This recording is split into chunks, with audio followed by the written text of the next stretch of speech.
Welcome back. Telangana కమలంలో కొత్త twist తెరపై కూర్చుందా? అధ్యక్ష పీఠంపై ఆ ఇద్దరు నేతలు కన్నేశారా? ఆ పవర్ఫుల్ నేత మళ్లీ రేసులోకి వచ్చారా? డిసెంబర్ చివరి వారంలో కానీ జనవరి మొదటి వారంలో కానీ కొత్త ప్రెసిడెంట్ రాబోతున్నాడా? జాతీయ నాయకత్వం పరిశీలనలో ఉన్న లీడర్లు ఎవరు? ఎవరిని అధ్యక్ష పదవి వరించబోతోంది?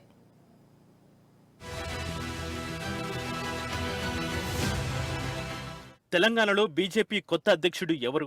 శ్యామ్ ప్రసాద్ ముఖర్జీ భవన్లో ఏ ఇద్దరు కలిసినా చర్చించుకునే మాటలివి. కొత్త అధ్యక్షుడి కోసం కోటి ఆశలతో ఎదురు చూస్తున్నారు కమలనాథులు. కౌన్ బనేగా ప్రెసిడెంట్ అంటూ మాట్లాడుకుంటున్నారు. తెలంగాణలో బీజేపీ కార్యకర్తలు జోరు మీదున్నారు.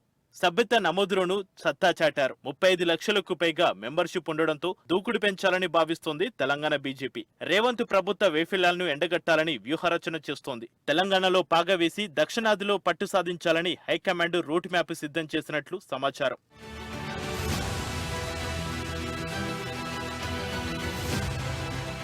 తెలంగాణలో అధికారంలోకి రావాలంటే బలమైన నేతకి అధ్యక్ష బాధ్యతలు కట్టబెట్టాలని కమల దళంలో చర్చ జరుగుతోంది. బీజేపీలో అధ్యక్షుడి ఎంపిక జరిగిన తర్వాత 3 ఏళ్ల పాటు ప్రెసిడెంట్ పదవీ కాలం ఉంటుంది. కొన్ని ప్రత్యేక పరిస్థితులు ఎదురైతే కంటిన్యూ చేయొచ్చు. కానీ 2023 అసెంబ్లీ ఎన్నికల్లో భిన్నంగా వ్యవహరించింది భారతీయ జనతా పార్టీ. బండి సంజయ్ను తప్పించి ఎన్నికల ముందు కిషన్ రెడ్డికి పగ్గాలు అప్పగించింది. దీంతో 2023 అసెంబ్లీ ఎన్నికల్లో బీజేపీ కేవలం 8 అసెంబ్లీ స్థానాలకే పరిమితమై ఘోర ఓటమిని చవి చూసింది. ఇప్పుడు అలాంటి తప్పిదాలకు అవకాశం ఇవ్వకుండా బలమైన నేతకు అధ్యక్ష పీఠం ఇవ్వాలని సూచిస్తోంది అధిష్టానం.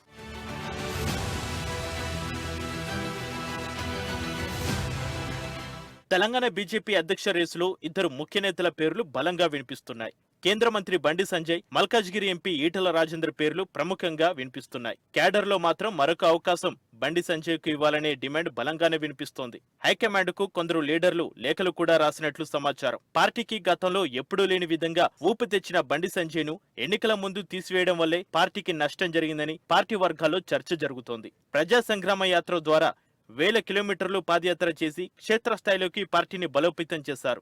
మరోసారి బండికి అవకాశం ఇస్తే తన సత్తా ఏంటో చాటుతారని అటు బీఆర్ఎస్ ను ఇటు కాంగ్రెస్ ను ఉక్కిరిబిక్కిరి చేసి బీజేపీ వైపు ప్రజల దృష్టిని మార్చగలరని కాషాయ శ్రేణులు గుసగుసలాడుకుంటున్నాయి. గతంలో సంజయ్ను వ్యతిరేకించిన పాత నేతలు సైతం ఆయనకే పగ్గాలు అప్పగించాలని కోరుకుంటున్నారు. అధ్యక్ష రేసులో బలంగా వినిపిస్తోంది.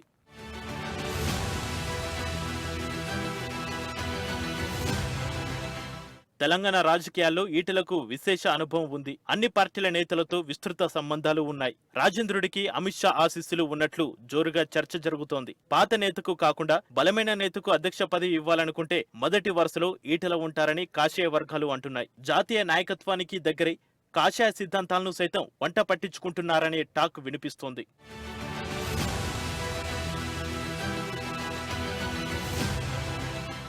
ఇప్పటికే ఓసీ సామాజిక వర్గం నుంచి బీజేపీ శాసనసభ పక్ష నేతగా మహేశ్వర్ రెడ్డి ఉన్నారు. కాబట్టి బీసీ లీడర్కే బీజేపీ రాష్ట్ర అధ్యక్ష పగ్గాలు వస్తాయన్న వాదన బలంగా వినిపిస్తోంది. మరి యూత్ ఫాలోయింగ్ ఉన్న బండికి వస్తుందో లేదా తెలంగాణ ఉద్యమకారుడైన ఈటలకు దక్కుతుందో వేచి చూడాలి.